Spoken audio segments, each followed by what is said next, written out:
Okay, John, what's that irritating dad phrase I pass on to you about the garage all the time? Needs, wants, and have to haves. Good boy. Need, want, have to have. We needed a workbench. It's not what we wanted, but we needed a workbench there in order to be a catch-all, a work area, whatever. The Vevor welding table has worked out good. When we needed a solid top, we threw that oil thing on there, and then we had a solid top and we took it off, except for it's got a bunch of holes in it, so everything falls through. It's too small for what we really want. And yeah, it's time to upgrade. And it's about as level as John's mentality. So it is what it is. So need, want, and have to have. We had to have a workbench. We had this on hand, but we wanted a real workbench. Thick, solid 1-inch top, adjustable legs, leveling capable legs, because, you know, 1970s concrete floor, yeah, we're not even going to look down. Anyways, it's time to have a workbench. Something we can put a vise on, something we can put my tools onto for working on the lift, something where my grab-and-go tools for the truck can live on the back corner of, and things like that. You know, I'm not a woodworking guy, and I'm not usually into that, but that is pretty, and it really is quite thick. An interesting side note, it's finished on both sides. It's fully sealed. I mean, granted, the top coat is definitely 2 or 3 more than the bottom, but the bottom's actually got a seal coat on it. Quality. I like that. You're the woodworker person. John got a carving kit for Christmas, and now apparently I have to buy him something called basswood for carving or something. I don't know what fishy wood has to do with it, but, you know, whatever. Kids, they're into whatever they're into. Whoever wrote the instructions likes dad jokes or something. Assembly instructions. Board identification. It's a box with 1 board in it. The hell do you have to identify? That's got to be a lost in translation.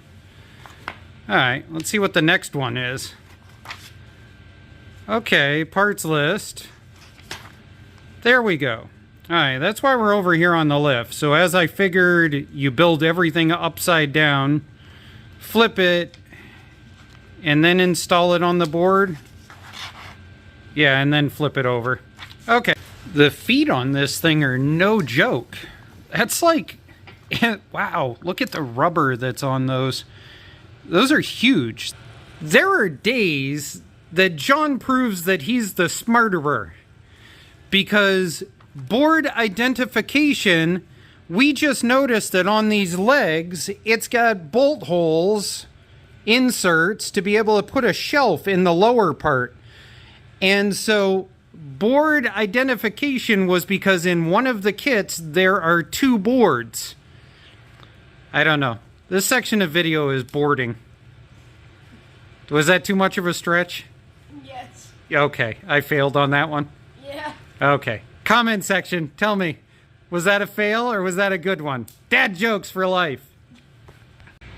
The table's looking good. It is bigger than it looked in pictures. I'm glad that I took a tape measure to that area to see whether it would actually fit.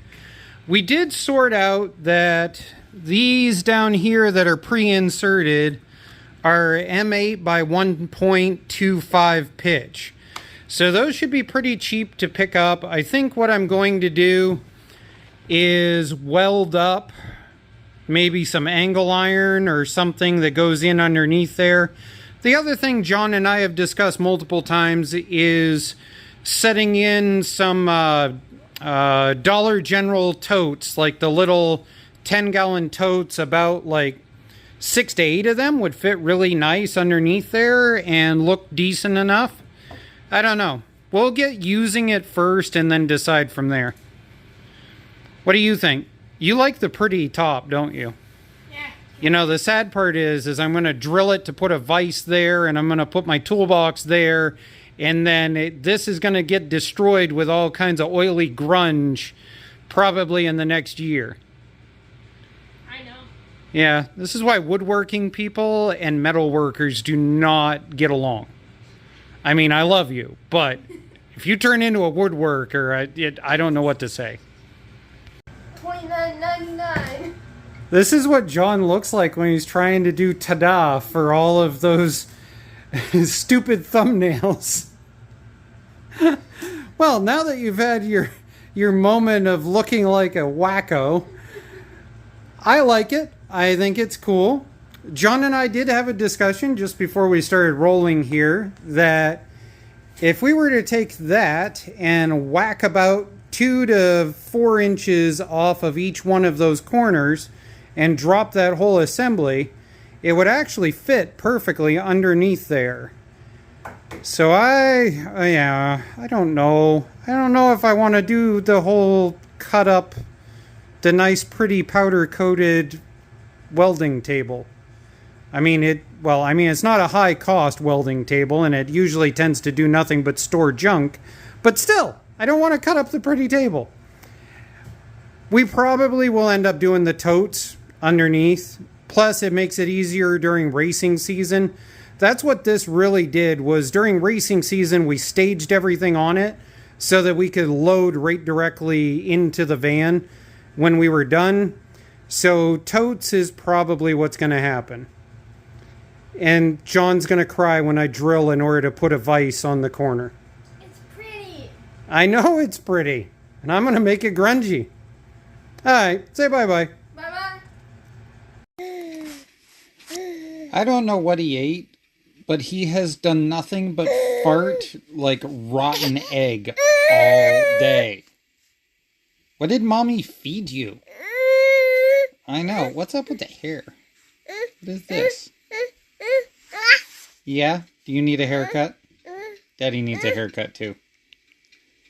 Are you on like your 4th round of cornflakes?